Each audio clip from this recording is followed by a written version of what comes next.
Welcome to the Sandersonian Institute of Cosmere Studies, where there's always another secret.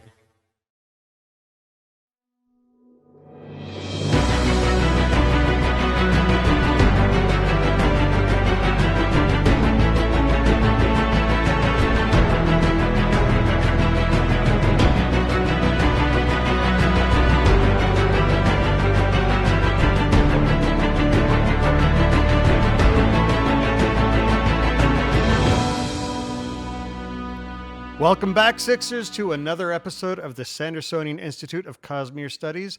This is episode 179. Today is January 13th, 2025. That's right, it's a different year. I'm Bill, and I am joined, as always, by my convergent co-hosts, Amy and Jordan. Welcome. Hello. Hello. Now, before we get started, we want to remind you that the Sandersonian Institute of Cosmere Studies is not a spoiler-free podcast. That means that if there is something in the Cosmere you haven't read and you're worried about hearing spoilers, you might want to go read those first, then come back and join the discussion. Tonight, that probably won't be an issue because we'll finally be giving our post-mortem of our trip to Dragonsteel Nexus this past December. But there could still be an occasional reference to the Cosmere story stuff. But as a whole, tonight should probably mostly be safe. Yeah. We may even let Kami stay in the chat. Yeah. For those of you who listen to the podcast recordings or watch the videos on YouTube, we'd like to remind you that it's possible for our listeners to interact with us live via chat as we record each episode at www.youtube.com/Cosmere Studies. We record episodes every other Monday night, starting at 7:30 p.m. Pacific Time, 10:30 p.m. Eastern. So please join us and take an active part of the discussion. Oh goodness. How you feeling? I am tired. I am incredibly tired. When'd you get home last night? About 10 o'clock. After spending a week on a Caribbean cruise ship in luxury. This is where everyone's playing their smallest violins. Indeed. I'm just tired, okay? You asked. I know. It's called a trap question. It's called a setup.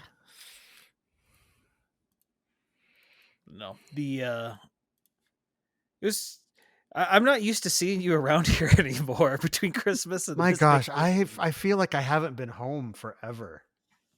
You've been here like 1 week the past 4. Oh wow. Yeah, something like that. So, anyway. Sorry, I'm stalling for time because I realized I didn't check something. Well, so I'm gonna skip ahead to my portion then. Okay. Where I give the update on our progress. We are at 3249 hours viewed. So we want to thank everyone who's been catching up over the weekend and such. We are looking forward to, as we start to cover more of Wind and Truth. There's already been some insane speculations online. I love going to the Cosmere subreddit. It's just wat spoilers. Oof. Okay. Yeah. I haven't even tried to poke around. Art project. Yeah. No, there's everyone's speculating. I mean, as they should be, given book 5 just dropped. So much lore. Yeah. So speculative. Did I buy enough time? Sure. Anyways, the Sandersonian Institute of Cosmere Studies is made possible by the support of our listeners and patrons. The show will, of course, continue to be free, but if you want to help us out, head over to patreon.com/Cosmere Studies. Even pledging $1 or $2 per episode really helps us out as we work to improve the show. Patrons get immediate access to our Discord channel where you can talk about the show and the Cosmere with other listeners. It's a great community with a lot of great discussions. We've got some fun ones going on, speculation, all sorts of who knows what in the world is going on right now in the Cosmere after Wind and Truth was released. You'll also get access to bonus episodes, exclusive access to other bonus content, and other good stuff. We have a new patron. I don't think that we actually thanked them previously because they joined back in December, but I want to thank, what was it? I had it. There was one on the 17th. Was it Birdie 57? 59. 59. Birdie 59. So thank you very much. We don't want to shortchange you too. Yeah, you got to get those last two numbers in there. I'm sorry. I'm trying so hard. Doing great, Bill. But anyway, patrons, thank you so much. Y'all are amazing. Thank you. Wait a minute, what? She's using my lines now. Yeah, well, we've been just an upside down world. We've hung out a little bit too much lately. All my family in Texas are having fun playing in snow. I'm up here in Utah, snowless. We're all the world is upside down, topsy turvy. I don't know what to do with anything. Yeah, it was down in like really, really cold, even in Arizona this last weekend where my family was. Really? Yeah. So, how have y'all been? Pretty good. Just kind of getting back into the groove because his kids went back to school this week. Okay. Or last week. Yeah, last week. Working. Finding out more Warhammer lore as I process items. Of course. That's right. You've been listening to just like old school Warhammer lore, haven't you? It's the easiest thing to go to bed to because I'm not like it's enough that I'll pay attention that I won't think about going to sleep, but I'm not so invested that I'm that I won't fall asleep, which was the problem when I started listening to Brandon books. Yeah, that's why I watch Frasier as I go to sleep, because I've seen it so many times, but I find it amusing. So it's interesting enough to hold my attention, but not enough to keep me awake. I just need to stop the thinking in the head long enough to go to sleep. Where would you prefer to do your thinking? I don't know. Toilet? Wow. What's the answer here? I don't know. You just said thinking in the head, and I'm just sleep deprived enough I just go to sleep. I'm just wondering what other sorts of thinking there is. The best kind. Okay. Don't think about it. Wait a second. Anyway. Well, on that note, let's move on into the Cosmere Thing of the Week. Jordan, you're the one who brought the Cosmere Thing of the Week to us today, so... Yes, I found this on the Cosmere subreddit, one of the aforementioned, the thing that doesn't say WAT spoilers on it. This was, oh shoot, I forgot to write down who wrote it. It was posted by Benno de Groot, or Grote, yes. But it was actually painted by his girlfriend. Yeah, so if you're looking at it, you're like, that's a weird looking pizza. It's not a pizza. It's a Mistborn clocks his girlfriend made for him. My favorite comment being the person who said, "What time is it?" And it's like, it's about 10 past pewter.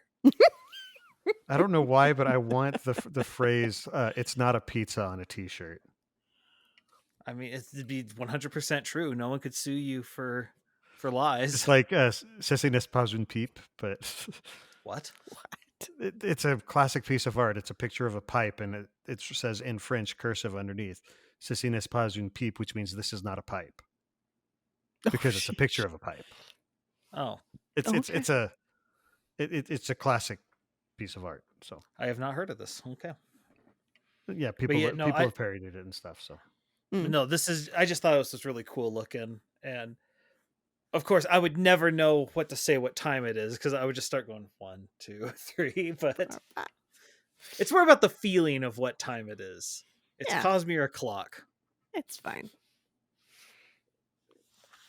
Yeah, I just thought it was really cool. So great job by his girlfriend. Mm-hmm.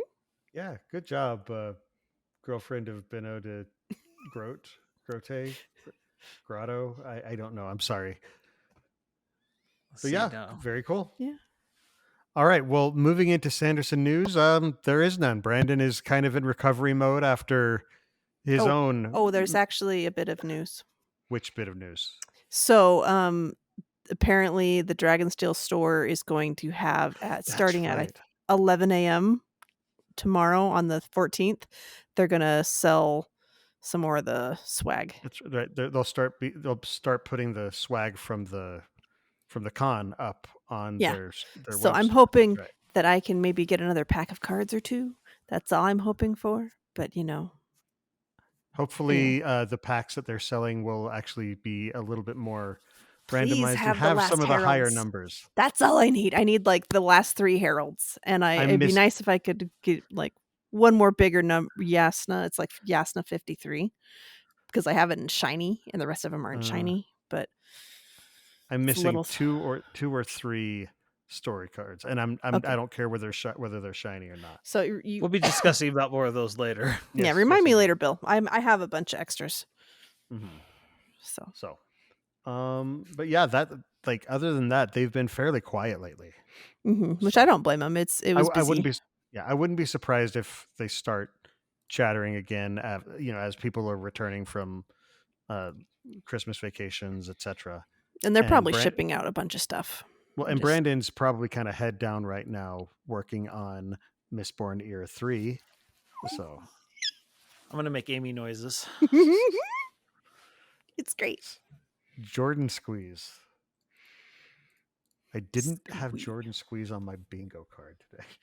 Notice I just say I'm going to do it. I don't actually do it because I don't know how to make those noises. So just got to get your falsetto going. Yeah. All right. Well, I can laugh. You know what? So let's move on into the main discussion then. Yeah. So, okay. Dragonsteel Nexus 2024. This was the first time that it actually went by the name Dragonsteel Nexus. Before that, it has just been Dragonsteel, which gets very confusing when that's also the name of the company. We had the first year we had Dragonsteel MiniCon, which that worked. But the next year it was clearly no longer a MiniCon. I just liked MiniCon just because it was one of those things where it's like it already implies that we're planning on making it bigger. Yeah. So I'm trying to figure. I have no real outline for how we're going to go about tonight. So let's just sort of start with initial impressions. What's the first thing that comes to your mind when you're looking back at it? I felt like I broke the rules a lot, even though I really didn't technically. What? Because I had a rebel. I am actually in Rebel Legion, yes. But no, so I had Steve, the Cosmere not sell some of my stuff, but that meant I brought things on Wednesday, but I didn't have a exhibitor badge. So I kept having to ask the poor staff and be like, can I go back there? I promise I don't have but it's fine. And so like I had several interactions where I felt so like shifty doing that, even though I was like, I promise I'm not being bad. And so like that was my weird thing, but otherwise it was great. No, it was very interesting because every other Dragonsteel, of course, we've had a booth. It was so it was the very first different. Time. Mm-hmm. First time we just got to attend, and I really kind of liked just being able to attend. I was very torn about that just because this year the booth game was so much more organized. Yes. Yeah. And I would have loved to have been part of that. But at the same time, it was so much fun actually going around and taking part as an attendee. Yeah, I felt kind of like I was drifting through the con a little bit more, because usually the other con I attend is FanX, and that one I have someone I'm usually with most of the time. So this time I was flying solo a lot, and that is always kind of weird for me. So that was kind especially of when you were Utaniing. Yeah. Well, I did have I ran into some 501st friends, and they it was 2 ladies and a guy, and they like hung out for me and kind of pseudo handled for me.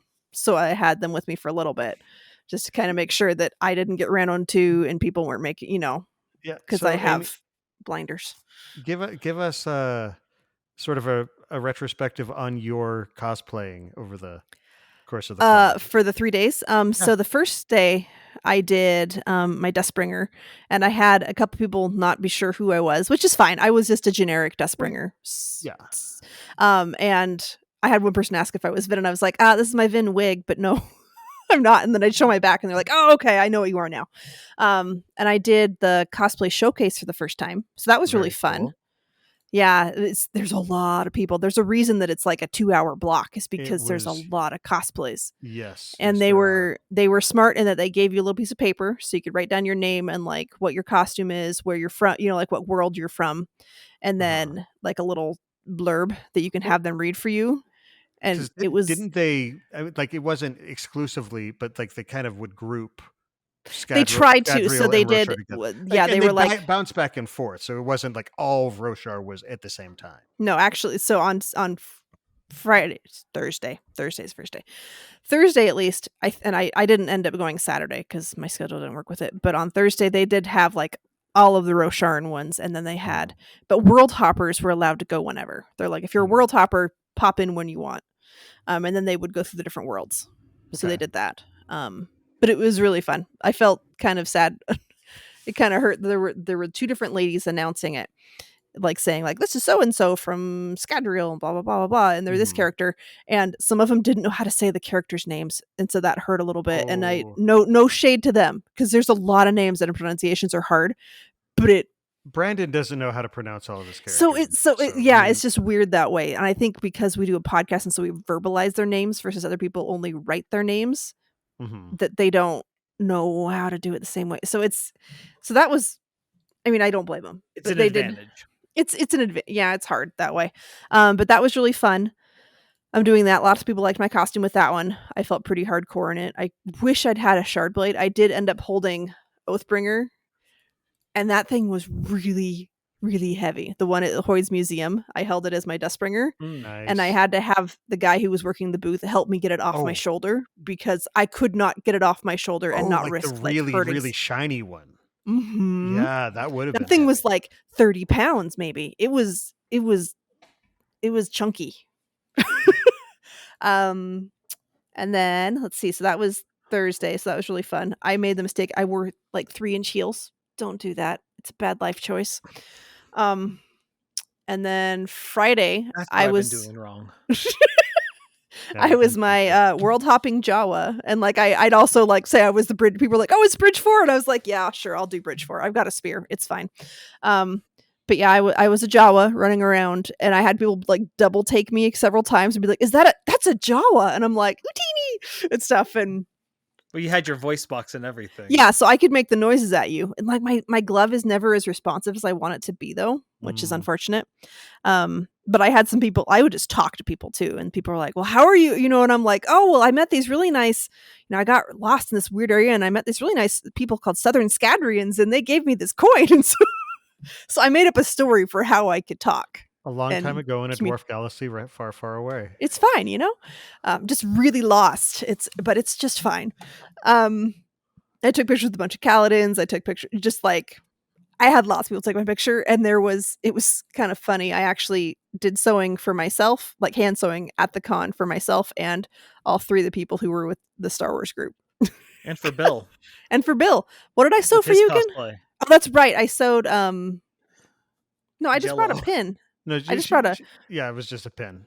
I didn't sew anything. I just brought a safety pin for him. It was appreciated, though. Yeah, no. Even though I didn't end up using it. And if you want the magnet thing later, I'm totally willing to do it. But no, so then I did my Jawa, and I ended up like, my friends were going to the World Hopper Ball that night. And so I ended up like scooting along, really trying to get to them as my Jawa to go do some hand sewing to put a button back on somebody's jacket. And I had like 3 or 4 people stop me because it's in this long hallway and there's like an L shape, and I'm like trying to inch along, and can I have a picture? And I'm like, okay, do the pose. Okay, move a foot. Okay, yeah, take the picture. Okay, yeah. And they could see me from down the hall. And I thought it was hilarious that I was getting stopped that much. That's awesome. Well, yeah, I mean, I recognized you far easier as the Jawa than I did when you were in your Dustbringer, because the Vinwig is so like good. Thank you. That I just don't know. Like I don't see you until like you have to turn like exactly at me where I can see like your face framed. Mm-hmm. It's a very nice Arda black wig. I like that wig. And yeah, anyway, you were saying, Bill. And Jawas like Tiggers, you're the only one. I'm the only one. Yeah, so that's it was really fun being a Jawa, because I got noticed for sure. And then let's see, on Saturday I was a very confusing costume as well, because I was Shallan, but I was wearing Vale's clothes. So people will be like, "Are you? Oh, okay, you're Shallan," and they catch on after a second. And I think I had one person ask if I was Era to Mistborn, and I was like, actually, no, I'm Vale Shallan." And they're like, "Oh, okay." It just took, you just have to see the wig and the coat and the hat, and then it clicks. But that one was really fun to do too. Like, and I managed to wear colored contacts for the first time in a long time, so that wasn't too bad. But no, it was fun to be here, and it was pretty comfortable. The boots weren't as giant and terrible. So it was just really fun. I mean, there were lots of good costumes. I got to do like the Spider-Man pose with the veil, which was fun. As Shallan, Oh, so. Spider-Man pose. The Spider-Man, like, hey, the pointing. pointing thing. We're just like, oh, it's you. But thank you. I'm glad I'm popular, even though I don't feel like it normally, but it's okay. That would actually be kind of awesome to have a Shallan, a Veil, and a Radiant do that pose. There weren't too many Radiants. I feel like I may have seen maybe one. But yeah, I would love to do that with someone with like other Shallans and stuff. I'd totally be game for that. Well, a lot of people recognized Bill in his cosplay too. yes, they did. I was Brandon. No, you weren't. You were specifically not Brandon. You were not Brandon Sanderson. Okay, on Friday I was Brandon. On Thursday and Saturday I was not Brandon Sanderson. I did think it was there. One quick thing, I did think it was funny that you were dressed up as not Brandon Sanderson, and someone, like, one of the things for the World Hopper passport was to take a picture with somebody in cosplay, and they asked you for a picture, and I'm sitting in there as Shallan or whatever, and I'm like, really? Hey. It's just kind of funny. I'm like, are you kidding me? Anyway, but continue. What if I chopped liver? It was seriously the easiest cosplay. Like, it was a true closet cosplay because I just wore my regular outfit and then threw on a blazer, and then I got a stuffed parrot that I wore on my shoulder. I was going to say, we're just ignoring Jello's work here. Jello was actually quite popular. People were amused by my stuffed Jello. For those who aren't aware, Magellan is the name of Brandon's parrot. Is it parrot? Macaw? I'm not sure. Macaws are parrots. Not all parrots are macaws, but yeah. Brandon's chicken. And they shorten it to Jello sometimes, and so Magellan, Jello. But I had a few pictures with people. Typically, I'd try and go into the Bing pose. And it went well. I actually saw several Brandons this year, though. And I think that was there in the cosplay photo meetup thing on Saturday. I think there was supposedly a Brandon Sanderson meetup. I didn't go to it. I didn't know. Oh, I'm sorry. I should have told you. I didn't see it until later, and I was like, I'm not that because didn't dress up as him. No, but that was that'd be fun to do the Spider-Man pose as well. Oh yes, I'm sure somebody did it there. So, what if Brandon showed up to that? That would be amazing. It would be even better if somebody didn't realize it was actually him, and we're like, "Oh man, you really need to work on this." And then I've heard of that happening to like Dolly Parton and other people, like other celebrities have gone to lookalike contests and they haven't won when it's them. That's a great Zuko costume, but your scar's on the wrong side. Oh, Avatar: The Last Airbender. I love it. But the thing about the cosplay contest is I love the creativity of the community, because it's not just, oh, here we are as a just random person. My favorite was the person who showed up as Mistborn Barbie. Yes. Oh, yeah. And it wasn't it was just the showcases. There was no contest, which is just fine, because that always adds extra tension and stuff. No, that's fine. But no, the Mistborn Barbie, it was like a pink mistcloak, and I was like, oh my goodness, I love it. Yeah, that reminds me of, was it last year or the year before that the 80s Mistborn showed up? Because they were here this year as well. Oh, they were? I didn't see them. I was looking for them.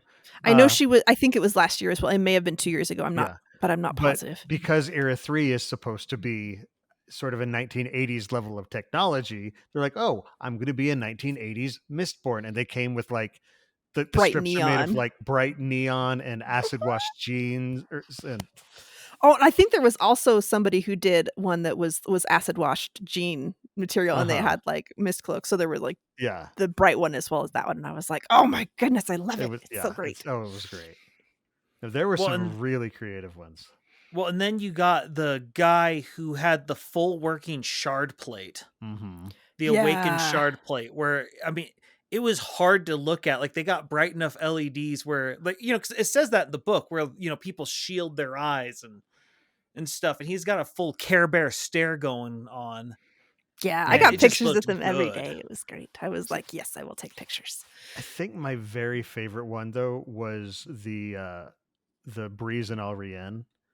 They were good. It was like, oh, this isn't someone cosplaying. This looks like the actual characters stepped out of the pages. Like, I would even say those costumes were higher quality than the ones that I've seen pictures of for the World Hopper Ball.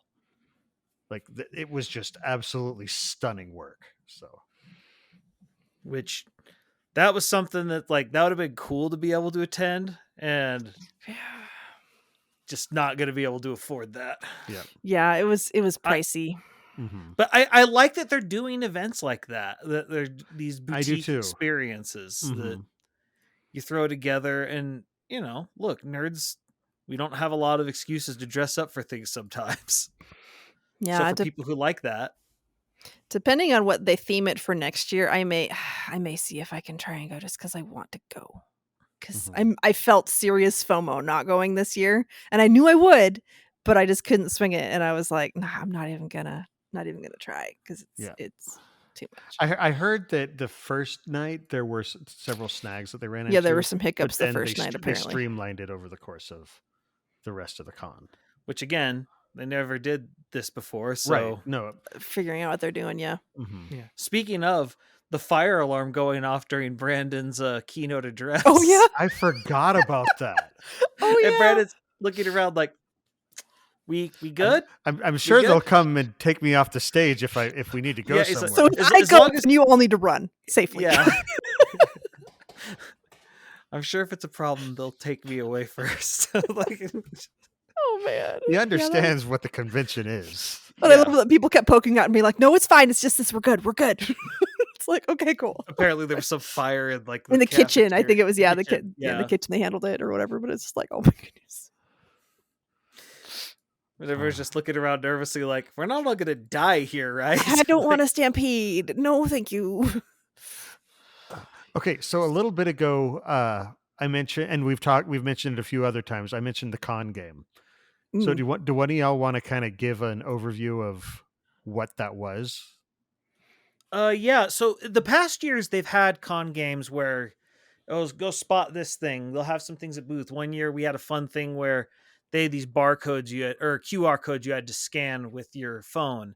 And we had one at our booth. Right? Yeah, that's right. I was like trying to remember what that was for. But there are two.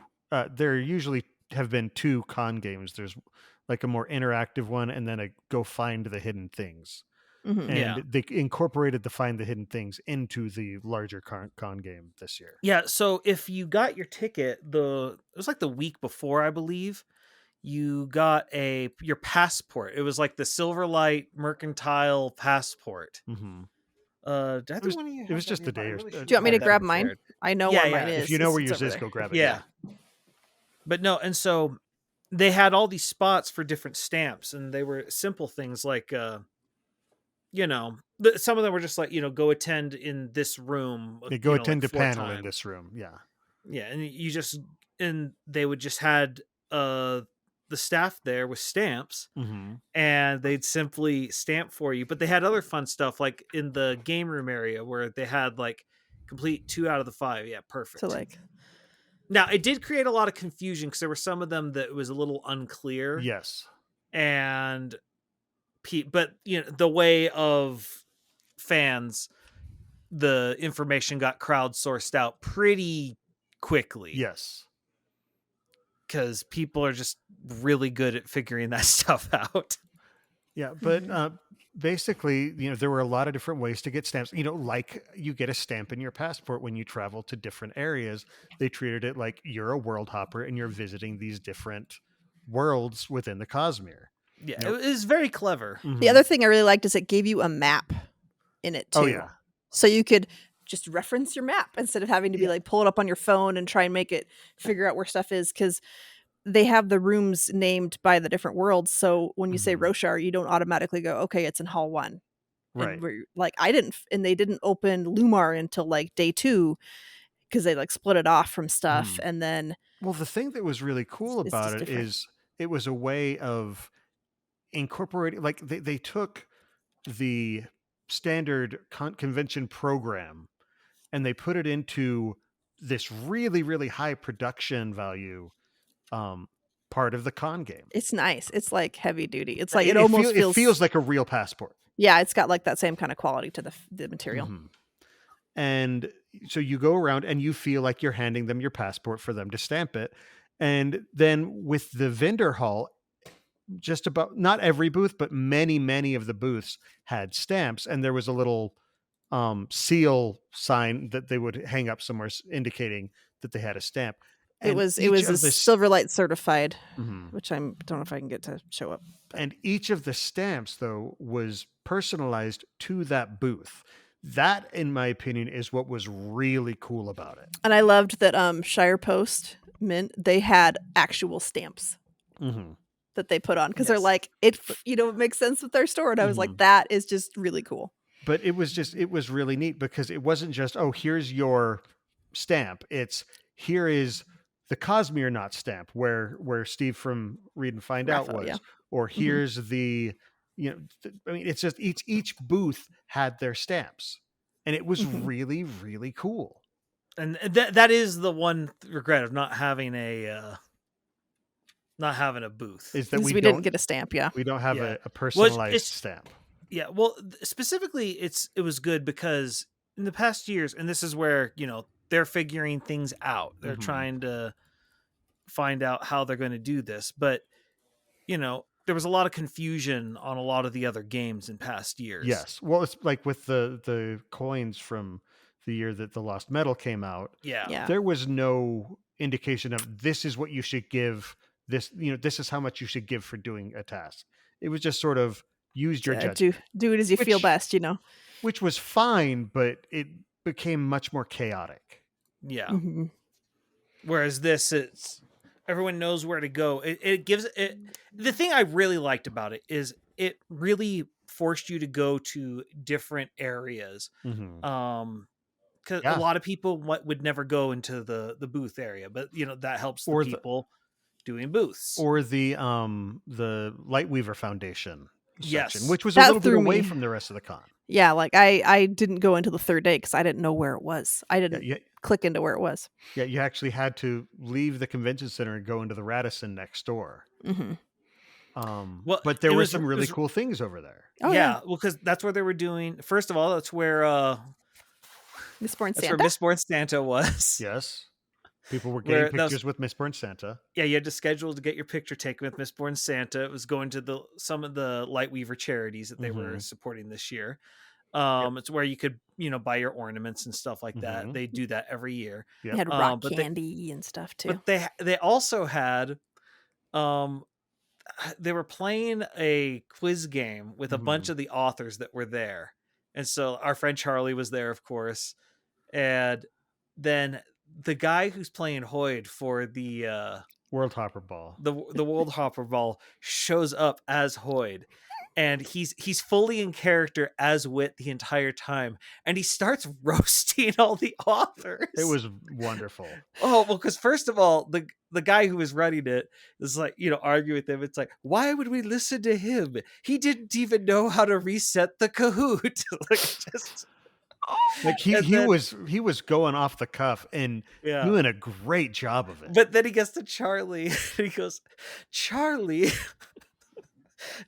got her start in her writing fan fiction, the lowest form of art. And she's taken Brandon's writing class several times. She clearly needs to do it again. And then he gets to Brian McClellan. I always confuse it. There's a picture with a name very similar, and I always say the wrong one. And it's he's just Diet Brandon Sanderson. Oh, it was great. Well, and it was part of the Lightweaver Foundation charity. You could actually pay to have Hoyd insult you.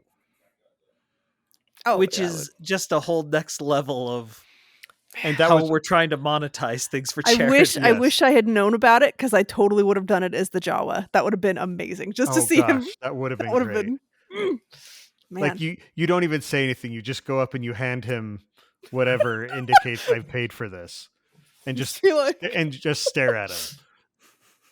Yep. And if he says anything, just Utini. You know. And then throw a smoke bomb. Pocket sand. I probably would have been tempted to give him a fake coin, because I had Star Wars coins that I had for a little while, so I would hand out those. But no, and just small things like that, like, going to, because it's like, okay, what if you don't want an ornament? Well, you could also buy some hot chocolate for charity. Yeah. Which is what I did. Or you could what was it, like decorate something? It was like coloring something in or help. And it's just like, so you don't necessarily have to pay to get the stamp for this room. It's just, but there are different ways you could support them. It was really cool. Well, and then I just love the atmosphere of it, where it's just clear that everyone, in this room, everyone's here for the charity. And so everyone's just kind of hanging out, looking at things, and it being away from the convention's kind of nice as well, just because you're sitting there actually kind of getting to relax a little bit. It was kind of nice. Well, because like Jordan mentioned, there were panels there as well, and you could just sort of sit in a little bit more of a quiet environment. Well, a little less chaos outside the door. Yeah. Well, and then I liked how they also organized like the stamps by room. And so, because there were, there's the Roshar room, which is for the big panels. But they had the smaller rooms that were a little more out of the way, and so it gave you an excuse to go to them, because some of them were a little more focused on different things. Like I believe it was the Lumar room that tended to be more Dragonsteel specific stuff. And then they had the Nalthis room that tended to be a little more about like writing and reading and stuff like that. Because like we went to the Scadrial was where a lot of the speculation panels. That's where our panels were. Yeah. Which kind of out of the way, which is a good place to put the speculation panels, because you got a lot of people attending for the first time. You don't want to spoil them. Which wasn't there one panel where like it was mentioned there were spoilers, and one guy just stood up and ran, like sprinted out of the room? Oh, yeah. That was my panel. That was your panel. That's what I thought. Yeah. It's like, if you haven't read he like sprints out of the room, and we keep, go further. And then he comes out and he's like, can I come in? And it's like, no, it's going to be the whole panel. Yeah. Well, then he's like, I actually read it. I just kind of did it to be funny. Which is great. That makes it even better, in my opinion. Oh, man. No, I had a great time. That's I love how interactive. Oh, again, the Steel Inquisitor was at my panel again. It is so disturbing when he's in the crowd. Yeah. It is such a good Steel. I need to find out who this guy is, because I've referenced him probably like 9 times over the course of the show. But it is it's seamless. I don't know how he's done this with his the spikes in his eyes and how he can see. I think it's got to be mesh on the end of it, but so it's just dark enough that you can't see in, but he can see out. And it's probably some prosthetic that he puts across around his eye, and he just puts makeup to blend it, which is a definite skill. But the thing that's not, he's also completely bald, and so he has spikes attached, sticking out of the back. Yeah. I keep every once in a while, I think, should I try it? And I'm like, I don't want to. I'd want to find a way to have it so that I don't have to put prosthetics right around my eyes. I don't want to do that. And don't have to shave your head. Well, I just wouldn't shave my head, because no. Oh, a false Inquisitor. Retired or something. Who knows? Yeah, there's only one way to retire from being a Steel Inquisitor. I snuck away. Who knows? It's fine. I don't know. I just don't want to shave my head. But whatever. Look who's too good to be an Ardent. A real cosplayer would just a real cosplayer would get a bald cap and do really well with that. I have not tried those. Anyway. But so one of the other cool things about the passports is that there were squares that were marked as required to actually, quote, complete the game. Oh, that's right. There was a whole game attached to it. Yeah, well, because that's the thing is, if you got all of the necessary stamps in each room, you could then take it to the Silverlight Mercantile booth, and we'll go into the card game in just a bit. You would, for each of the pages you got stamped properly, they would give you a pack of these trading cards that we'll go into in just a moment. And if you got all of them, there was another page where you could get a stamp. Now, like I said, only some of the spaces are marked required. If you got all of them, even the ones that aren't required, you got a second stamp over that first stamp, so it made it like a two-tone image. And the first several people who got it also received an exclusive pin, which I, of course, saw immediately going up on eBay for like $300, which well, heck, who was it in our group who was? They both got the pin. Oh, that's right, and one of them traded for like a whole bunch of cards. Who was it that did that? I'm trying to remember. I'm like Sprin, something Sprin. Drogon Sprin. Oh, okay. Was it her? Yeah. I think it was her. I think it was. Now I feel guilty. I'm trying to remember who did what. That was the other thing that was cool because we got to see a large, we saw some of our regulars there, but we also got to see some others from the Sixer crew who wouldn't normally show up. Yeah. But for Stormlight 5, they're coming. Yeah. I think that was probably my favorite part of the whole con, was just running into our listeners, like either just coming across them or, we had a meetup, just a very casual meetup in the game room. Yeah. The board game. Well, that was at the end of the con with the card game. Mm-hmm. Which apparently was Dan's brainchild. Yes. Yeah. So he Dan wrote a lot of the story. It was Dan and Brandon's, but Dan was kind of he headed it up. And he is the instigator of it. Yeah. It was the trading cards storytelling. Yeah. So this is something that Dragonsteel has patented. It's basically like a trading card game, much like, Magic the Gathering or others. But instead of getting cards that you play in a game, you're getting a story. And so there were 3 separate stories that were written. I can't remember who wrote what, but Isaac wrote one, Dan wrote one, and Brandon wrote one. I didn't know. Isaac wrote the Chasm Fiends. Yeah, Chasm Friends, yeah. Chasm Friends. Which, if you looked at the thumbnail, it's like My Little Ponies, and it's amazing. Yep. Well, so the thing is, there were a couple variants because they had the holographic or. So let's finish. Yeah. So each of these stories, there were 53 cards, and what? 54. Was it 54? Okay, it has to be a multiple of 9. It's 54. You have. I'm looking at it. It says 54. Okay, so there were 54 cards, and if you had cards 1 through 54 of any particular story, you have a complete story. And the thing that's really cool, as Amy is showing as she's flipping through her book, every 9 cards, when laid out in a 3x3 grid, created another piece of art, which is really, really cool. And they had these binders for sale in the Dragonsteel store. But so there were 3 stories, and then there were also a set of 9 cards that were the heralds. And so since there are 10 heralds, each of the cards had one of the heralds, and then on the back they had the 10th. Videl, I think it is. But like you were saying, Batar, isn't it? Oh, but I can't remember. I think it is Batar. I think it's Batar. Yeah. Here's the heralds I have. But if you ask, but like Jordan, like you were saying, there were variants. Yeah. Well, so they had there's the holographics, which are the ones that are the shiny ones. Yeah. Foil. There's nonsense, which apparently has a completely different story. Mm-hmm. So, well, it depends on the story, how it was handled. With the Chasm Friends, it's basically the story told from a human's perspective, and it's actually much more horrifying and dark. Yeah, it's like a horror story from his man. perspective. I'm bummed I don't have more of that one. I only have one card from that. Well, Nonsense. they've said they will release the full story to the public once they've. It's one of those things, they got to leave it out long enough that it.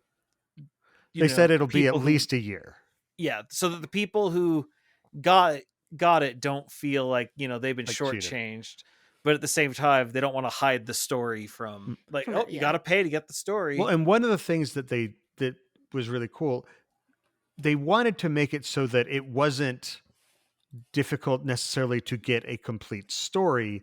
So supposedly all of the story cards were the same commonality. Like you had just as much likelihood of getting one as another. So it's like none of the just basic story cards are any more rare than the others. That didn't happen because one of the boxes was delayed in the shipping. And apparently a lot of the high numbered cards were in those. And a lot of the Heralds 7 through 9 were in there too, is my other guess. Because that's the one. Those are the 3 Heralds that most people were struggling to get. Well, the Heralds, I don't know if there's any they may actually actively be more rare than others. I don't know, because that you're not missing out on a story. You're just missing out on a neat little card. But then the variants, there were the foil cards and there were the nonsense cards, and there's foil nonsense cards too, and foil nonsense cards. And those are more rare than all the others. So there's still a collection aspect. There's still I got a rare one aspect of it, but there is no, you have to buy 1 million packs before you actually get enough to get your full story. And kind of even just by searching online and talking to other people are generally very willing to, I will help you complete, I'll swap with you or whatever else like that. There's actually a Facebook group that's dedicated specifically to that. And I've made a couple of trades that way. I need to find this Facebook group because my goodness. Anyway, continue. I can send you a link to it or invite you to it. But yeah, so I only have like 2 cards that I'm missing now. So maybe 3. Yeah, just let me know after and I'll see if I have them because I got most of a box that's extras. And then I think I have 4 Heralds, so there's still 5 Heralds I'm missing as well. But yeah. No, so that part I really liked just because it also encouraged people to just talk. Mm-hmm. Because people are going around trying to find other cards and other things. Yeah, and so they're just coming up to groups that, they don't have, which was really nice for us because the one, I actually really liked it just because it gives an excuse to just sit down and just work stuff out. Well, and then if you see somebody sorting through their cards, you can talk to them. You can say, "Oh, do you have this? Oh, hey, what do you need? I may have a duplicate of it." And actually interact. And it's also strictly optional. So if you don't want to deal with that, you don't have to. Well, and you can tell there were some people who, that wasn't what they were here for. And they're just like, "Hey, here, what do you need? Yep, here, just have those. I don't care." And there were a lot of giving people, stuff away to help. A lot of people, once they completed it, they're like, "I have a bunch of duplicates. I'll just give it to whoever wants it." Mm-hmm. And there was even doing that. There was even a table at the end where they had volunteers sorting cards and it was pick a card, take a card.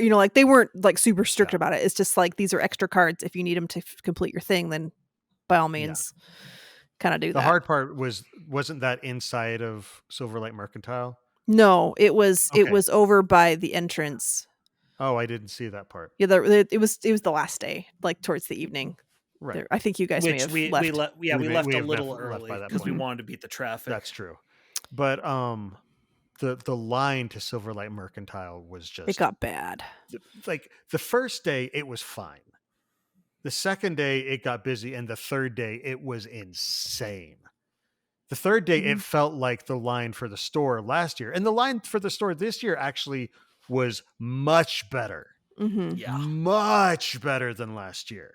They definitely learned from what. And they had people doing trivia and stuff to try and entertain you for the little bit of time that you were in line and things. Oh, I didn't even know that. I didn't even notice that part. Yeah, but it went so much faster. The thing I really liked about the store this time was you could just, because of the way it was laid out, it was easier to see how long the line was Yeah. up until the third day, because they then just co-opted the line for the store for Silverlight Mercantile, which that's going to be one of those things they'll learn, and next year it'll be different. Well, in each year, and I mentioned to Jordan at one point, each of the previous years has felt like a small con or a new con. This year, it felt so much more polished. It felt like this is an official, planned, laid out convention. They know what they're doing. It felt like, okay, this feels like a proper convention, and there's a part of me that kind of missed there's always something neat about being at something like that at the beginning. It feels a little bit more slapped together, a little bit more rough, a little bit more personal. And I felt like some of that was lost, but at the same time, this was just polished and big and very, very well done. Kara and her team know what they're doing at this point. Yeah. They knocked it out of the park for they sure. They really did. And I think they made it so that there weren't any volunteers this year. They were only employees, temp employees. So everybody got paid. Yeah, they were volunteers, and they called them squires, and they said we want to pay our volunteers. So yeah, they all because I almost ended up being one. Like, it was a little bit confusing how that worked out for me, because I didn't realize that's what I was signing up for. Kind of, I was a later sign up type thing, and it was just it was a little bit different with how that I was a weird scenario, and I ended up opting and being like, "Nah, it's fine. I won't do it." Yeah. But no, and the squires were very, very professional. They were just excellent work from each. They're always very, very helpful. And I never saw one that I was just like, okay, this one's got a little bit of a power trip. Like, it was very cool. Yeah. Well, it's just everyone's there to have a good time. And it's just one of those things where it's hard to quantify what it is when you got a community that's sitting here and you can tell they're just wanting to have fun, but they definitely got it here. Yeah. One of the other things I really liked about the setup with the Silverlight Mercantile, even with all the hiccups and stuff, is the variety of things you had to do. Yes. Because there was attending, various panels and stuff, which is just wise altogether, just because it gets people sitting down.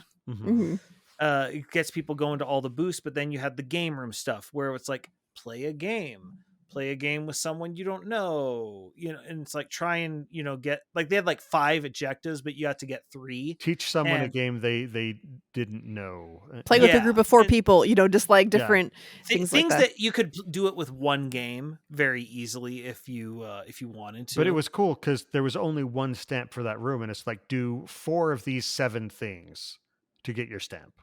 And it was entirely on the honor system. Yeah.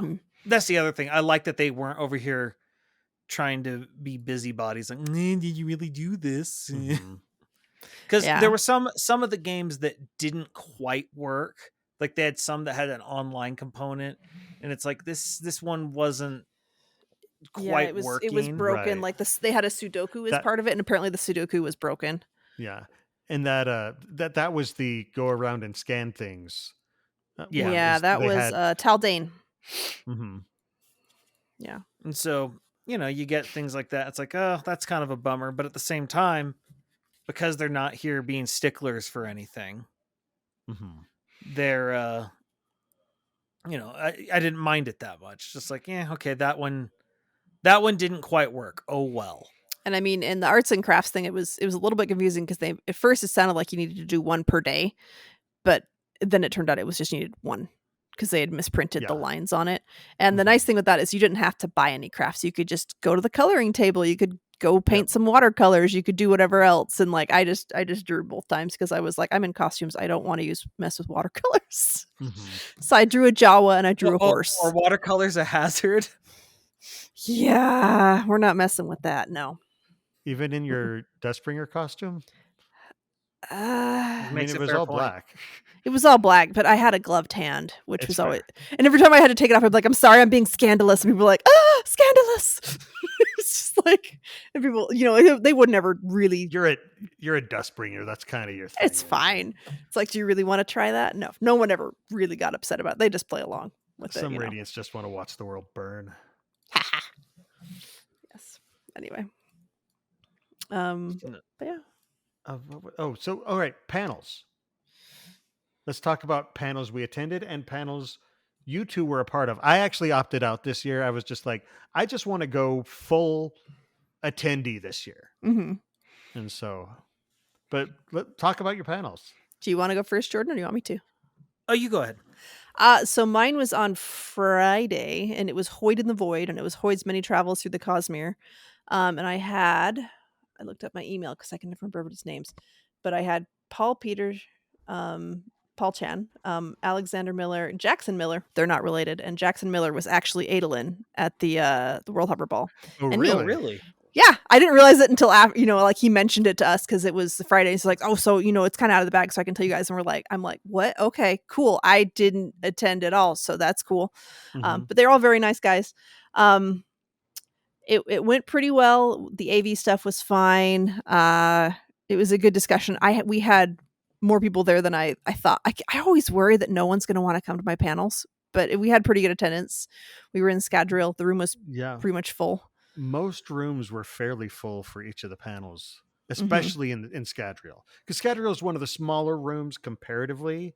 And when I say smaller room, I mean it's not a giant auditorium.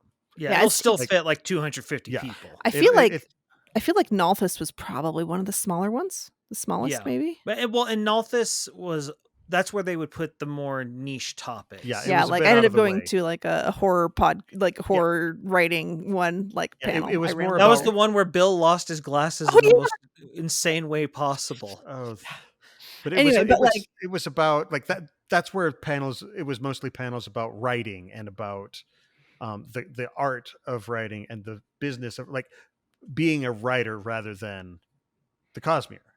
Yeah. Anyway, but yeah, so my panel went pretty well, and I was my Jawa that day, and so I showed up, but I had my hood and everything off, and then towards the end of the panel, I put my stuff back on, and there were a couple people who talked to me afterwards, and they said that they had looked away for a second and looked back, and all of a sudden I was a Jawa, and it freaked them out because it's like it's a person. No, it's a Jawa. Anyway, but I was like, hey, I'm the Jawa running around, so if you see it, it's me, because I'm probably the only Jawa running around. But it was just fun. It was good. What if there had been another Jawa? Then I would have been amazed and been like, "Oh my goodness, I found my people right here. We gotta do all the pictures together. That'd be great." And you could have done the Spider-Man pointing. At Dragonsteel, no less. Yeah. If I had a nickel every time. I think one of my favorite things to do as a Jawa is if someone gives me their phone, will let me, I will turn it to selfie mode and I will do selfies as a Jawa, and I will do the cutesy whatever. It's go over the top, and it's so much fun. It's just a blast being a Jawa because no one can see who I am, and I can just be silly and goofy and whatever. And it's very freeing. It's great. Mm-hmm. So I did the Era 3 Mistborn speculation with that Cosmere chick and Alex from the Silverlight Guide to the Cosmere. I felt the panel went really well. Actually, it was a great panel. We had great chemistry. The only downside to it was, frankly, just how late it was. But I think that actually went to its benefit, because I think there were a lot of people who they're at the end of the day, and they're just like, I don't want to leave yet, but I just want to sit down. I need to sit down. Yeah, it was fairly full, and Jordan was spitting one-liners the whole time. You were having zingers all over the place. I'm like, oh man. I was set up very well. It really helps. So this is the thing. It really helps, and this is when you have people who you don't do the podcast with who aren't tired of your shtick. Because I have no idea what you're talking about. Stop looking at me.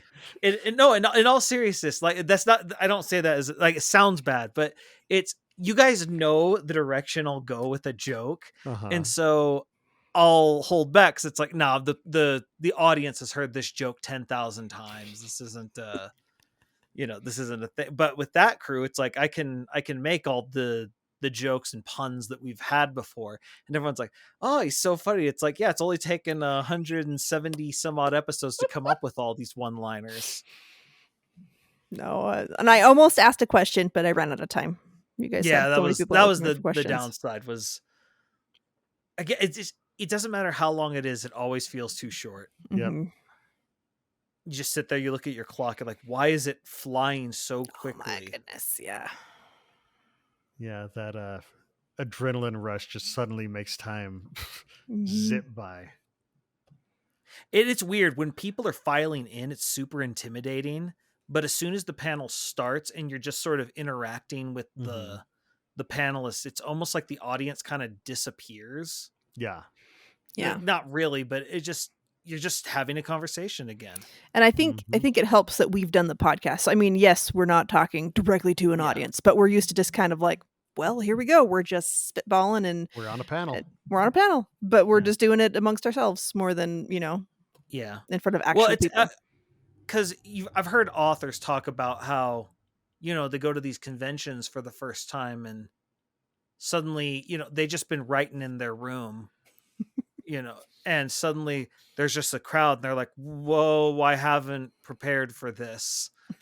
And it is helpful, the fact that we've done the podcast, even though I'm not used to an actual crowd there. We have the audience chatting. You spit out a one-liner and people laugh. You're like, oh, there's energy. Yeah.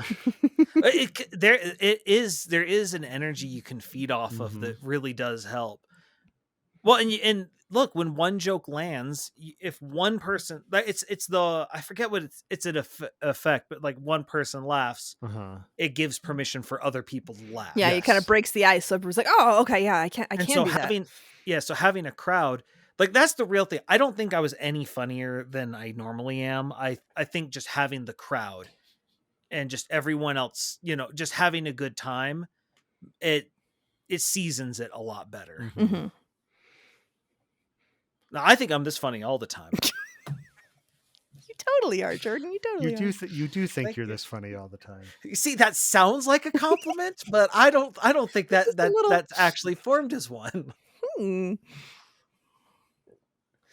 No. The other thing, there weren't as many of the giant cosplays I remember from years past. Like, I don't remember seeing Doomslug this time. There was the mascot cosplays. There was Mistwraith was there. The Mistwraith. Yeah, it did seem, but that one, okay, the Mistwraith cosplay looked so good, but you could tell it was so cumbersome for them to get around in it. Just because, I mean, she's kind of hunched over and she's really pretty good in it because she's had so many years to practice and everything else.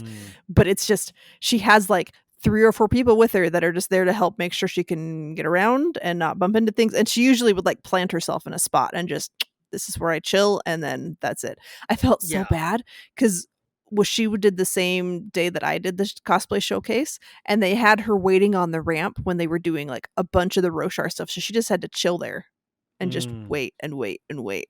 And I was like, oh, that's gotta be rough. And then she fell too, but she got up. Oh. So she was okay. Just like the back piece or one random piece fell off it, but she got up, but she's like, nope, cool. But it was like, there was a collective gasp through like the whole room, and we're all like, wasn't it like one of the bones or something? Like one of the bone pieces like totally like came off or whatever, and she like stumbled a little bit. She got back up, but she was okay. But it was just like it feels somewhat appropriate for a Mistwraith, though. It does, just, like, moving awkwardly and just it adds to the illusion. Well, one of the other things that was really cool, because people showed up to the cosplay showcase with bits, and like one guy who showed up, be like, "Oh, he's Kelsier," and then like he like flicks a coin at someone, then does a backflip off the stage. Yeah, like there were some people. I'm like, man, you guys are acrobatic, and that I appreciate that. Go, because your costume can handle it, and you can do it, and that is just amazing. And I cannot. And meanwhile, I'm over here thinking maybe I can cosplay as Breeze. Just hey, if it works, do it. You can't go wrong. Cosplay it as people our age. Exactly. which is the other thing it makes me appreciate about Brandon is the sheer variety of characters he works into his stories.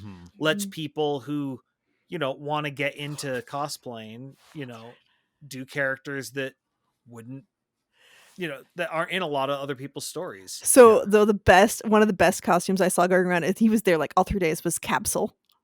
And he had like a platter and he had jam and bread and he's like, "Do you want some bread?" Well, and that's what's fun, because like the first couple of cons like this, you're seeing people who are like, okay, I'm going to be Adelaide, or I'm going to be Kelsier, or I'm going to be the standard character. But as more and more happen, people are like, I want to stand out. And there's there's a lot of people dressing as Vin now. I want to stand out.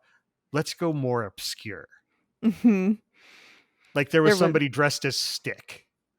There were a couple. I saw a couple of Stick. There was like somebody in a suit that was like wood grain. There was a Nightblood.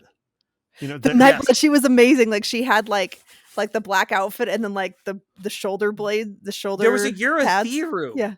Yeah, there was she's a Urathiru. Amazing. She's edge dancing through life or something like that. She started doing social media stuff and I was like, oh, it's amazing. You're the Urathiru person. I love it. Well, it's like last year. I one of the most creative cosplays I saw last year was she was the Year of Sanderson box. Yes, that was so like those good. boxes that would show up on your porch every month. She dressed as that, and it was amazing. It was, but it's just sudden. I love the cosplays that are for the deep fans, the ones who recognize it. It's just like, oh, I know where you are. Yeah. So there was hoping when we were cool leaving one, we were leaving the game room, me and Bill, there were some people that they were in these weird like suits that it almost looked like it belonged like in some weird like Teletubby show. And it took me a second. I'm like, wait. And I like stopped. I'm like, are you guys the Cult of Moments? Like, and they're just like, yeah, that's what we sort of had these around. We're like, oh, it's kind of Cult of Moments. So that's like, right. They looked like the what are they called? The Kuzbanian. No, not the, like it was a Muppet thing, like the Meep Meeps or something. Oh, like the that. Meep. Yeah. Oh man, I wish I'd spotted them. That was cool. There was a guy dressed up as Sadius, and he was it was Amaram, and he was on point. It was so good. Anyway, continue. And by that, annoying. Yes, like when he went across the stage, he's like, "Yes, and I do have a punchable face." Was kind of his like little thing that he said. But it's just or had them say for him. It's so great to see people branching out in their costumes and being like, I mean, like some literally being, branching out and being Stick. Mm-hmm. But it's just so cool seeing them being like, okay, I want to dig deeper. Yeah. Well, and then even the vendors are going pretty deep now. Mm-hmm. Like we started off the con doing an escape room. Yeah. Mm-hmm. Which the concept of an escape room at a convention, I'm just like, how can you fit that in a con space? They fit it in. Yeah. They had like a mini one that was like a telephone booth, and they had the one that we did that was like a little room. Yeah, I did the telephone booth. They were at SaltCon earlier last year, and I did that one. And my only complaint about it is that it was in the vendor hall. The vendor hall was so loud that you couldn't always hear the effects or even the presenter who was part of the. Yeah. So it's hard. I mean, they would have had more. You went all out. Yes, they absolutely. It's one like through no fault of the escape room, it was hard to hear, but it was still very well done. Yeah. It was really fun. I didn't make it through Hoyd's Museum this year. I did. There were a few more additions to it. I don't remember exactly what they were, but I feel like there were a couple more new things to it, but it was still generally the same stuff, which I don't blame them. I mean, yeah. Well, it's cool stuff. Mm-hmm. Yeah. No, now what was new for the Hoyd's Museum were the statues they had outside, where they had like the life-size Chull. Mm-hmm. I'm so sad I didn't get a picture with him. And they had a Chasm Fiend, and then there was the what is that called? The rock thing. The The giant rock monster. The Thunderclast. Yes, Thunderclast. Oh. They were coming out of the ends of the building too. Yep. Okay. We've been going for a while. Pause. Oh, right. Do y'all still have stuff that you want to get to? I think there's still enough stuff, so let's take a break right now, and then we'll be back.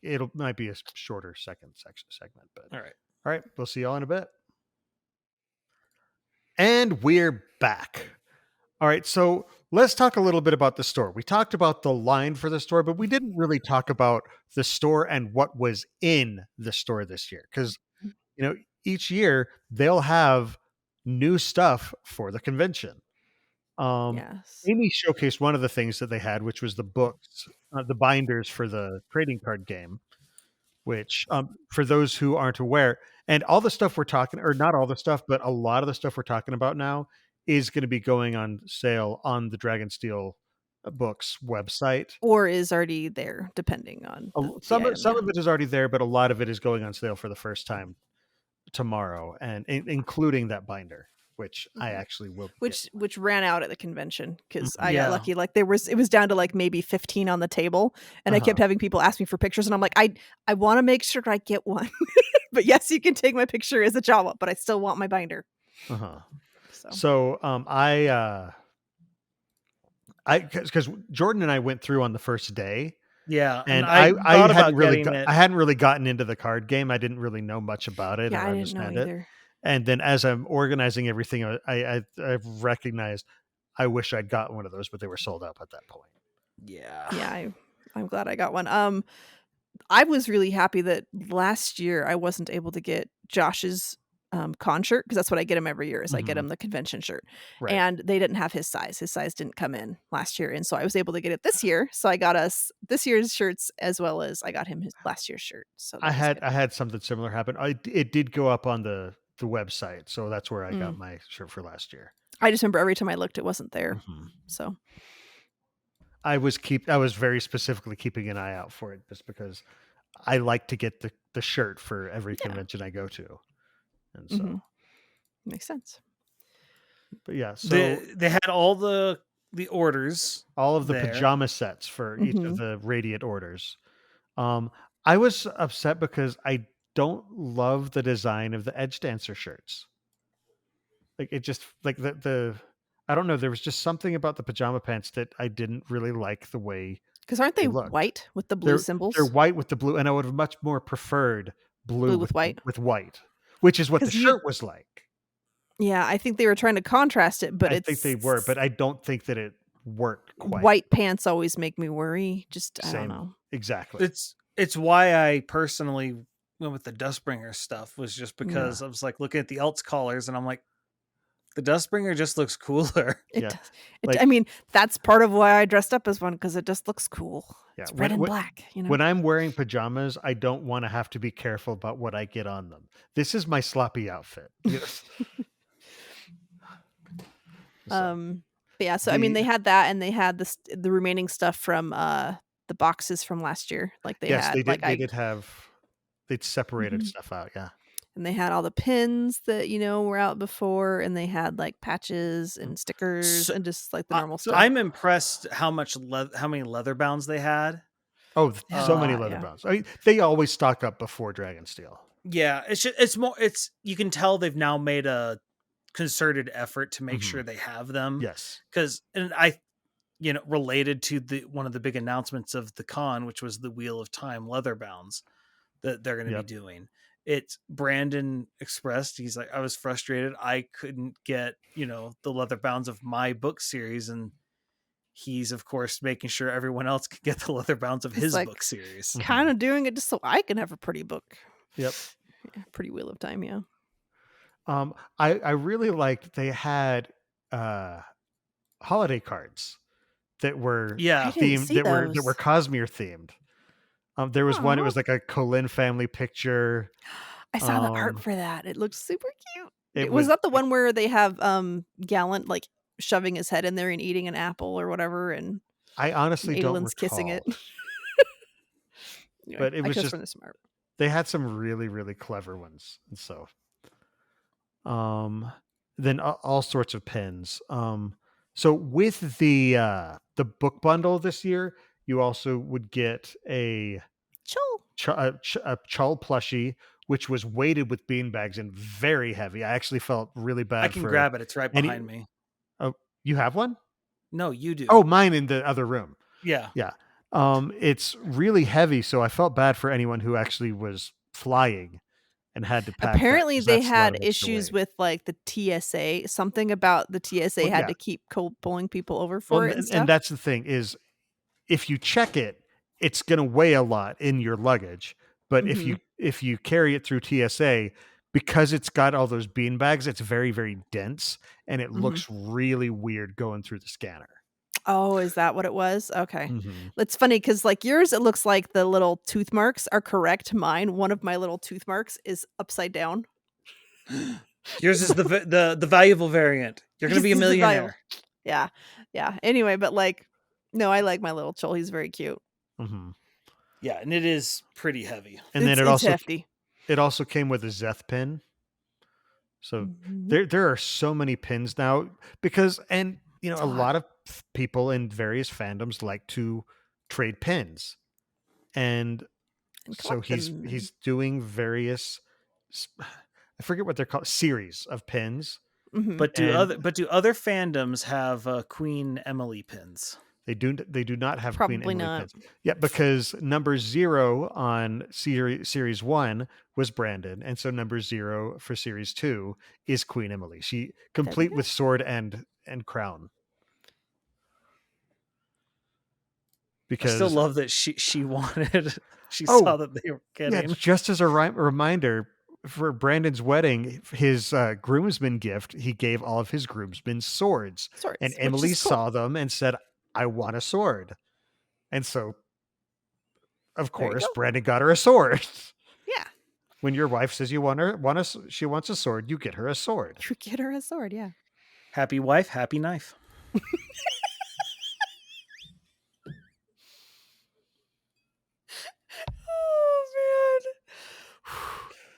Oh man. Didn't think that would be I'm not hilarious. Tell me that. Oh man. You're a bad person and you should be punished.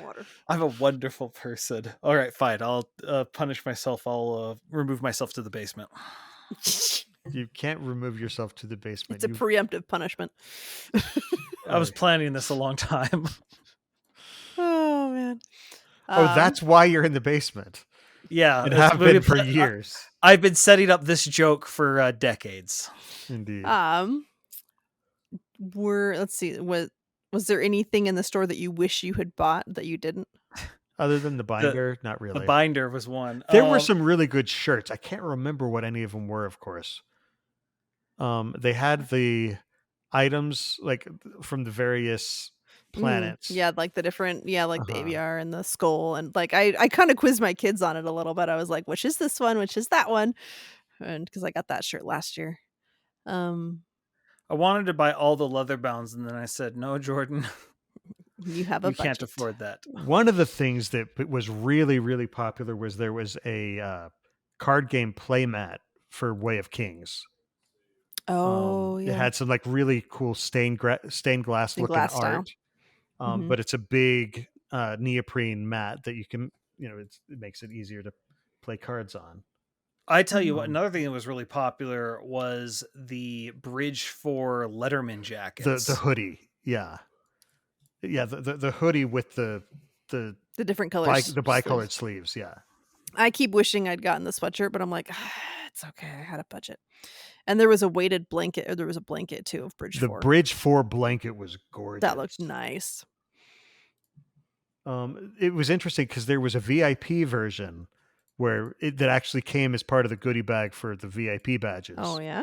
For those blessed few who were able to get those VIP badges. And then there was just a version that you could buy in the store. But I thought that was cool because it's like, for those who got the VIP, let them feel special. So, the Mistborn deck building game was there and sold out very quickly. Twice. Because our buddy Roger, who's guested on the show for our medical one, he tried to get it and couldn't get it the first day. It's like I've heard rumors there'll be more tomorrow. Yeah. I think I saw it on the website, but I didn't click onto it when I looked at it today. So it didn't mark it as sold out. Yeah, it doesn't look like it's sold. Nope, it's sold out. It is. Okay. If you click on it, it actually says sold out. Okay. Now, there is one item that showed up that I'm an old man who's crotchety about things. It's the flat brimmed hat. I'm sorry. No. I've thought they look stupid. And even Brandon, didn't he kind of start to try and bend his too? Because he's like, this is how I wear hats, but this is apparently what people want. The brim is meant to be bent on a hat, on a cap. To block the light, right? This is my old man rant. I will stick to that. And then there were more. No further. There were more Christmas sweaters. Which was they had the Tress of the Emerald Sea Christmas sweater, which I saw a lot of people wearing. And they had apparently the other Stormlight one was the shard, all the shard blades. The Herald's blades was what. Yeah, so that was also a very popular one. But yeah, there wasn't a lot this year that just said, "Bill, buy me," which was fine because it's Christmas. I'm already spending too much money, and so. Yeah, I got my Dustbringer shirt. I got my Dustbringer pajama bottoms. Even though you're not a Dustbringer. I keep contemplating getting the Edge Dancer one and then doing a silly video where I slide across the floor, or a wood floor or something like that as an Edge Dancer, but I don't know that I'd have the skill to do it anyway, and not fall. You don't just not slide. So you're doing lift style because she falls. Yeah, I think that was my original pitch, wasn't it? You do regular Edge Dancer lift Edge Dancer with a piece of ham in your mouth or something. Yeah, it's true. Yeah. Oh, the other thing about the pins, pancake. They also had character pins of all of the different Kalins. Yeah, that's right. They had the Kalin pin. I didn't think I did buy that one. Navani, Renarin. I think I missed that was a thing. Yeah. Yeah, I was over in the pin section on the side. Which, I don't collect pins, but... But yeah. I don't know. I thought I noticed stuff, but apparently not. Anything else that stood out to y'all? I finally got the Bridge 4 bag. Because I didn't get that with your Sanderson. Oh, boxes. You got you got that. I used that so much this last week on the cruise that I was on. That's good. I haven't used it yet, but I was like, fine, I'm gonna get it. I've been thinking about it. I may as well just get it. It's a great satchel. So. The hashtag not a purse. It's a man bag. It's a man bag. It's a merce. Go ahead, Jordan. So other than Brandon's reading for oh my goodness, why am I blanking on what it is? The story for next year. Oh, because I can't remember what it is either. Moment Zero? Yes, Moment Zero. Very interesting concept. Very different from his normal stuff. I'm liking experimental Brandon. Just because it lets him, I think, get back a little more to his roots. And then it's one of those things, it's been interesting seeing him as time has gone on just get more and more comfortable in front of a crowd. The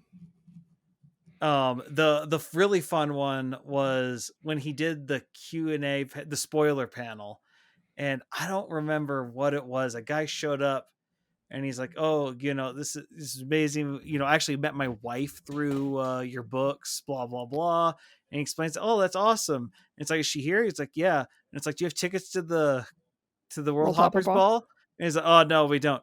"Do you want one?" Want some? And then he just reaches into his coat pocket and just sort of the crowd went nuts. Yeah. It's like, It's just one of those things that I don't know. Early Brandon has the confidence to pull that. I don't know that I would have wanted to go as my Jawa, but it would have been hilarious to go as my Jawa because I have a bow tie and a cummerbund I could have worn. Because Because when I did the ring bearer Jawa, I totally could have done. Anyway, That would have been it's fine. awesome. But no, I would want my face visible so I could do things and eat stuff. Apparently, also everyone's named Jordan. It pisses me off because I kept thinking I've been called for to do a spoiler Q&A question, and it's like, dang it, another Jordan. The Jordans. If only I didn't have a unisex name that was really popular. Oh well. Were there any other panels that really stood out to you guys that you enjoyed? I always like going to the fan holders meeting. I still haven't gone to one. I need to go to one. And that's where Emily leads the panel, and it's all of the officers at Dragonsteel. So, they have basically all of the VPs. So like Dan and Isaac and Matt and I'm blanking on Peter. Yeah, Peter's definitely. And who's his head of marketing? The one who's the Adam. Yeah, the disembodied voice on all of Brandon's streams. But yeah, he does actually have a body. We can confirm. Mm-hmm.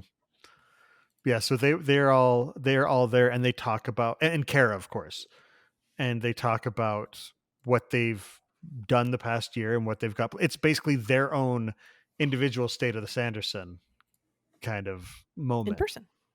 Mm-hmm.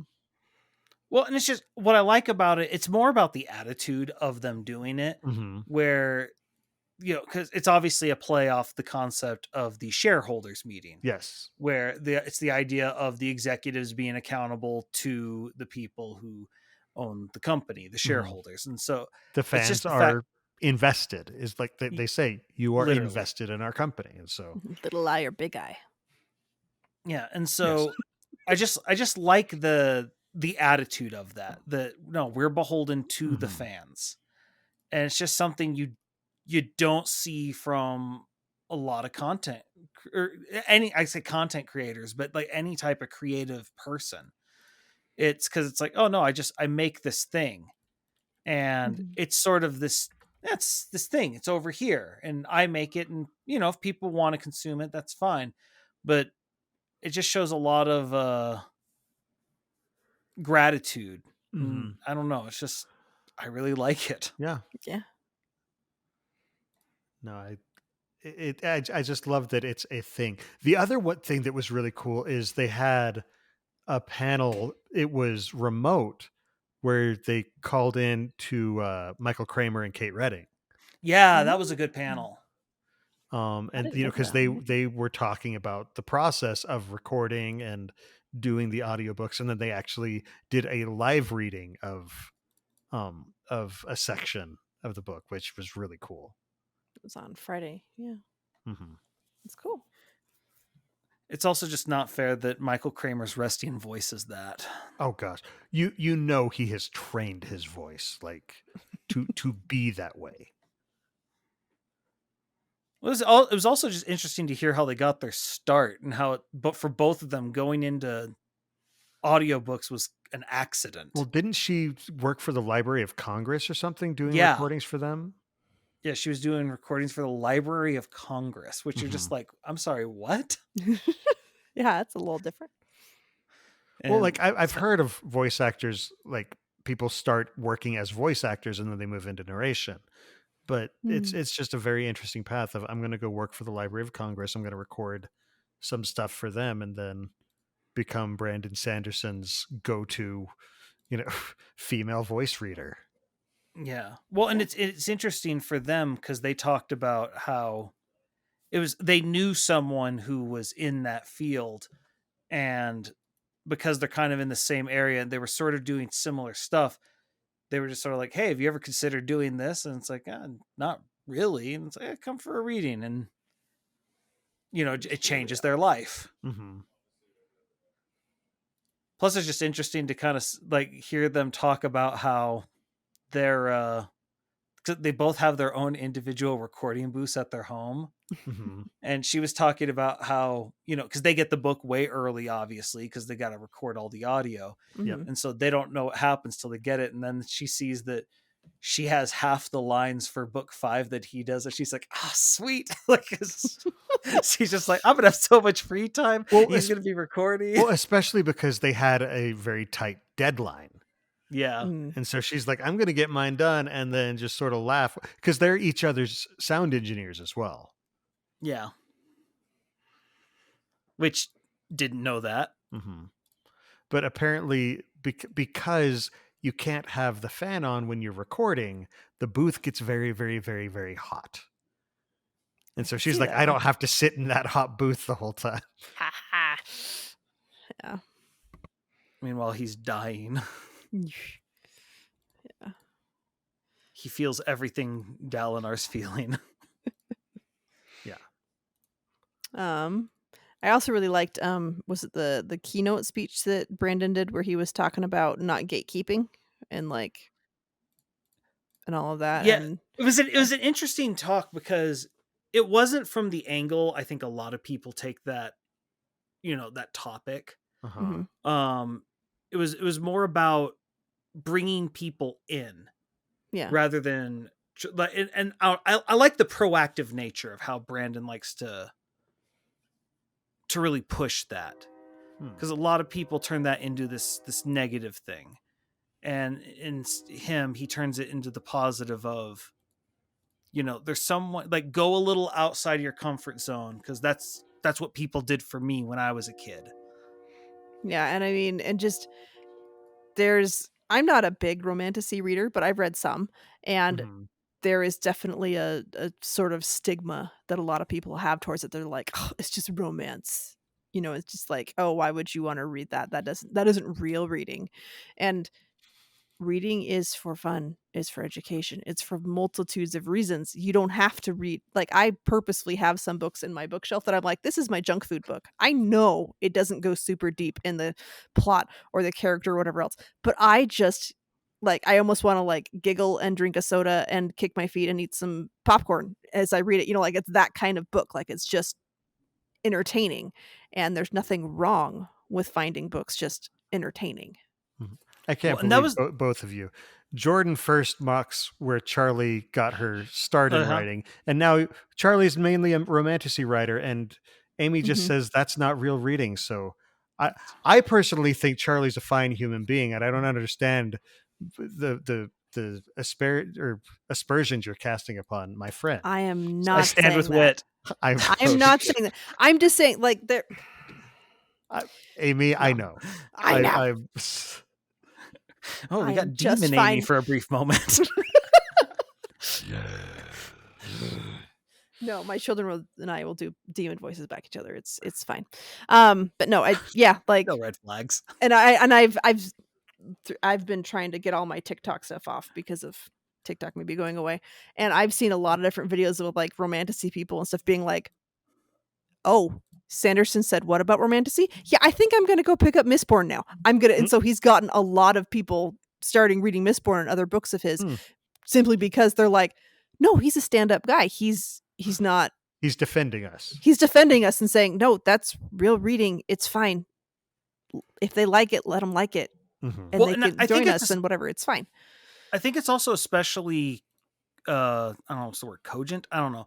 Something like that. Because especially now with so many new authors mixing genres in a way that didn't used to, they're inventing genre crossovers that just didn't exist before. Yeah. And so if you're it's what's the one true Scotsman fallacy or whatever it's called, where it's only a real Scotsman does X or whatever. Oh, okay. And it's just, I don't know. It's just kind of fighting that instinct. If you like fantasy, you like fantasy. If you like sci-fi, you like sci-fi. If you like romantasy, you like romantasy. It's fine. You can, and it doesn't mean that if you like just romantasy, then there's anything wrong with that. But if you happen to like romantasy and epic fantasy and sci-fi and there's, you should just enjoy what you enjoy. It. You shouldn't feel limited by the fact that you started with Harry Potter or with Fourth Wing or with whatever else you may have started with that some people I don't think I've heard that one. What's Fourth Wing? It is a Dragon Riders Pern, but more romancy. I haven't read it, but I've heard the plot.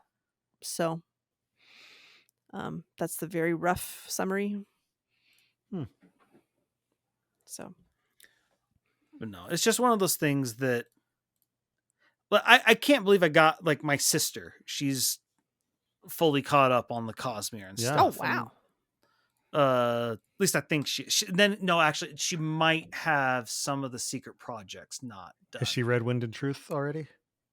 Oh, sorry. Before Wind and Truth, she was fully caught up. That's right. I need to tell her she can now listen to Wind and Truth now that I'm done. No, my husband and my daughter haven't read Wind and Truth yet, so I've had to keep it very like quiet about that. I'm like, things. There are things, but I can't say more. So cool. Yeah. No. Convention's awesome. People should definitely go at least once. Yeah, it's definitely a good convention. It was very fun, and we're sorry not everybody could go. I mean, it'd be hard to fit all the fandom. Ironically, next year it'll probably not be quite as high demand because it's not the last book in an arc of Stormlight. And also they'll probably have a bigger space. So hopefully, I think more people next year will be able to attend, and for both of those reasons. Yeah. No, I'm looking forward to it. Just because everyone should try it at least once. It's great. I'm really glad that I've been able to go every year. Yeah, we're biased. Like when you got, that was my favorite thing to do with the passport, where it's like, check off all the ones you've attended. It's just like boom, boom, boom, boom, all of them. All of them. Yeah. Yep. We're the cool kids club. I had a booth the first year. Go me. Yeah. All right. Well, we should probably start wrapping up.